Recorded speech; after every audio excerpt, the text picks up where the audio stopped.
दोस्तों आज हम बात कर रहे हैं 911 सब्जेक्ट जो आपका ऑप्शनल है विज्ञान शिक्षण इस सेट की। और इसमें सारे सब्जेक्ट के जो सेट हैं आपके, चाहे ए हो आपके पास, सेट बी हो या फिर सेट सी हो या फिर सेट आपके पास डी हो, यहाँ पे आंसर मिला लेना। क्वेश्चन के क्रमांक चेंज होंगे, प्रश्न सेम रहते हैं आप लोगों के। तो चलिए स्टार्ट करते हैं पहले प्रश्न से। और जिन्होंने एमसीक्यू का वीडियो देखा है और जिन्होंने पहले वाले वीडियोस देखे हैं और जिन्होंने नोट्स लिया था, उन सभी को पता चल चुका होगा कि बहुत सारे क्वेश्चंस जो हैं वहीं से आए हुए हैं। एमसीक्यू के तो बहुत सारे क्वेश्चंस आपके एमसीक्यू वीडियो से ही आए हैं। वैज्ञानिक प्रक्रिया का प्रथम चरण क्या है? अवलोकन या निरीक्षण करना, यानी ऑब्जर्वेशन करना, किसी चीज को ढंग से देखना, समझना उसको, है ना। तो ये हो गया इसका आंसर, अवलोकन या निरीक्षण।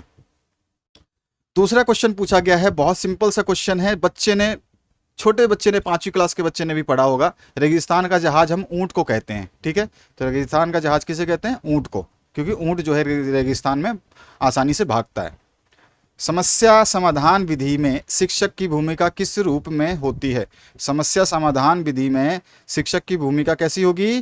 तो वो भूमिका क्या कैसी निभाएगा? समस्या की स्थिति बनाने के रूप में वो समस्या की स्थिति बनाएगा, ठीक है। इस समस्या सबसे पहला चरण है उसका, समस्या की स्थिति बनाना, ठीक है। तो शिक्षक की भूमिका क्या होती है? समस्या की स्थिति को बनाना। उसके बाद जो नेक्स्ट क्वेश्चन है, शिक्षण कैसी प्रक्रिया है? शिक्षण अधिगम का सरलीकरण करने की प्रक्रिया है, ठीक है। शिक्षण जो है अधिगम को सरल बनाने की प्रक्रिया है, जो हम सीखते हैं उसको सरलता से सीख पाए, वो शिक्षण होती है।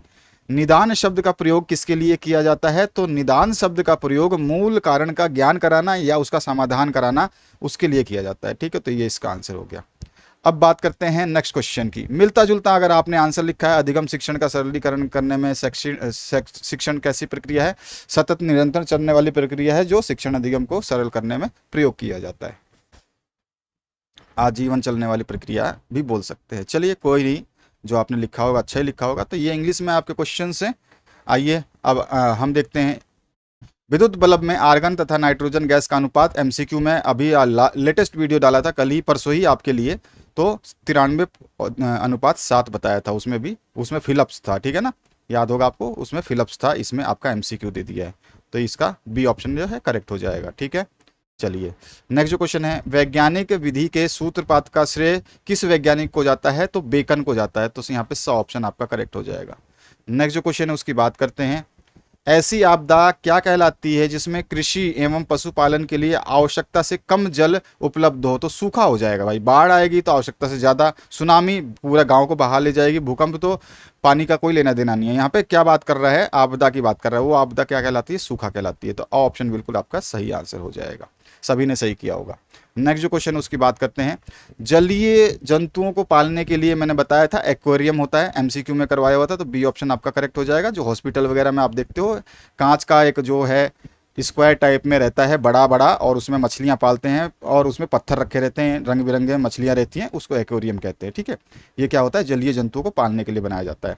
मूल्यांकन की विधियां हैं। मूल्यांकन की विधियों में प्रश्नावली विधि, साक्षात्कार विधि, अवलोकन विधि, वो तीनों ही आती हैं। तो उपयुक्त सभी सही है, द ऑप्शन इसका सही आंसर हो जाएगा। चलिए आगे प्रश्न देखते हैं। ये इंग्लिश मीडियम के प्रश्न हैं। अगला प्रश्न क्या बोला गया है? खालिस्तान की पूर्ति। पौधे खालिस्तान की क्रिया में कार्बन डाइऑक्साइड ग्रहण करते हैं। प्रकाश संश्लेषण, फोटोसिंथेसिस जिसको बोलते हैं, उस क्रिया में कार्बन डाइऑक्साइड को ग्रहण करते हैं और हमारे लिए ऑक्सीजन बनाते हैं। दूसरा जो है, प्रेक्षण पर आधारित तथ्यों और नियमों का सुव्यवस्थित ज्ञान ही क्या कहलाता है? विज्ञान कहलाता है, ठीक है। तो विज्ञान है, विज्ञान की परिभाषा है ये। ऋतुओं के आधार पर खालिस्तान प्रकार की फसलें होती है। तो 3 प्रकार की फसलें होती हैं। हमने खरीफ फसल पढ़ी है, रबी फसल भी पढ़ी है और जायद भी, ठीक है। एक गर्मी की फसल, एक सर्दी की फसल और एक जो है मानसून की फसल। रबी, खरीफ और जायद 3 प्रकार की जो है ऋतुओं के आधार पर फसलें होती है, गर्मी, सर्दी और आपका मानसून जो अभी चल रहा है। नियम से उदाहरण के सूत्र पर आधारित निगमन विधि होती है, ठीक है। हम नियम से उदाहरण की तरफ जाते हैं। आगमन में उदाहरण पहले दिया जाता है, फिर नियम की तरफ बढ़ते हैं। मापन प्लस मूल्यांकन निर्णयन बराबर क्या होगा? मात्रात्मक अवलोकन या फिर मूल्यांकन। ये मेरे को समझ में आया है। बाकी आप कोई भी डाउट हो तो कमेंट जरूर कर दीजिए, इसमें शर्माने वाली बात नहीं है। और देखिए यहाँ पे बड़े प्रश्न भी बहुत सुंदर सुंदर प्रश्न पूछे गए हैं। मूल्यांकन के 2 उद्देश्य लिखिए, सतत एवं व्यापक मूल्यांकन क्या होता है, विज्ञान की परिभाषा दीजिए। विज्ञान की परिभाषा अभी आप ये भी दे सकते थे, ठीक है। प्रेक्षण पर आधारित तथ्यों और नियमों का सुव्यवस्थित ज्ञान ही विज्ञान कहलाता है। इस तरह से ये भी दे सकते थे। इसमें ऐसे क्वेश्चन पेपर में नहीं लिखा है कि आप क्वेश्चन पेपर में से आंसर्स नहीं लिख सकते हो। इसके बाद आइए नेक्स्ट क्वेश्चन, कीट भक्षी पौधों के नाम लिखिए। जो कीटों को खाते हैं उनकी बात कर रहा है। वैज्ञानिक विधि की कोई 2 विशेषताएं लिखिए। आगमन विधि की परिभाषा लिखिए। सारे क्वेश्चन आप देख रहे हो कि आपने करा हुआ है। जल प्रदूषण को नियंत्रित करने के 3 उपाय लिखिए। विज्ञान नाटक के लाभ लिखिए।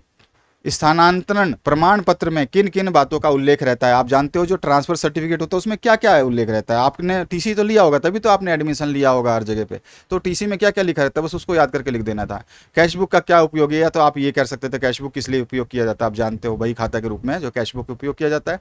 उसके बाद में आप सारी चीज़ें बता सकते, रोज़मर्रा के जो कार्य किए जाते हैं जिसमें उधार जो कैश लेन देन होती है उसका लेखा जोखा रखा जाता है। ठीक है, उसमें दिनांक और सामान और क्वांटिटी जो है, मात्रा कितनी है, वो सब कुछ मेंशन किया जाता है। सब कुछ आप इसमें लिख सकते थे। विज्ञान की कोई 3 अवधारणाएं लिखिए। वैज्ञानिक विधि के 3 मुख्य चरण बताइए। अच्छे अच्छे क्वेश्चंस थे, बढ़िया पेपर रहा ये। अवलोकन की 3 आवश्यक बातें लिखिए और अल्पांतर विधि के गुण बताइए। इसके बाद देखिए फसल चक्र से आप क्या समझते हैं, फसल उत्पादन में इसका क्या महत्व है। ठीक है, इसका बहुत महत्व है। आप सेम फसल जो है बार बार उगाएंगे तो भूमि आपकी बंजर हो जाएगी। गुणों के आधार पर 4 फसलें लिखिए। गुण के आधार पर आपको लिखना था। सहभागी अधिगम के 4 लाभ लिखिए। सहभागी अधिगम में शिक्षक की 4 मुख्य भूमिकाएं लिखिए। बादल कैसे बनते हैं इसके प्रमुख प्रकार लिखिए। इसके बादल कैसे बनते हैं मैंने शॉर्ट्स में भी बताया हुआ है, शॉर्ट्स बनाया था छोटा सा आपके लिए। परपोषी पौधे किसे कहते हैं, ये कितने प्रकार के होते हैं। परपोषी जो दूसरे से पोषण प्राप्त करते हैं, ये भी मैंने करवाया हुआ क्वेश्चन है। समाज पर विज्ञान के प्रभाव का वर्णन कीजिए। विज्ञान एवं सामाजिक विज्ञान में संबंध लिखिए। दोनों ही मैंने आपको बताया था। ठीक है, विज्ञान अध्यापक हेतु पाठ योजना की उपयोगिताएं बताइए। अधिगम के आकलन की 5 विशेषताएं लिखिए। कितनी बोल रहे हैं, 5 विशेषताएं। कृषि विकास के कार्यक्रम बताइए। कृषि का जो हम डेवलपमेंट करते हैं। कृषि उत्पादन की विधियां लिखिए। प्रदर्शन विधि के लाभ लिखिए और प्रयोगशाला विधि के दोष लिखिए। बहुत अच्छा क्वेश्चन पेपर रहा है। अगर आपने 2-3 क्वेश्चन बड़े वाले छोड़ भी दिए हैं तो भी आपका बहुत बढ़िया स्कोर हो जाएगा। इसमें आपको 70 में से 28 नंबर पास होने के लिए चाहिए थे। बाकी प्लेलिस्ट आपके सामने आ रही है, अगर कोई वीडियो आप देखना चाहते हैं तो उसमें देख करके अपने आंसर की को मैच कर सकते हैं। आपके सारे पेपर्स को आंसर की उपलब्ध है, आप एक बार चेक कर लें और कोई भी समस्या होगी कमेंट कर सकते हैं। Thank you very much, have a good day.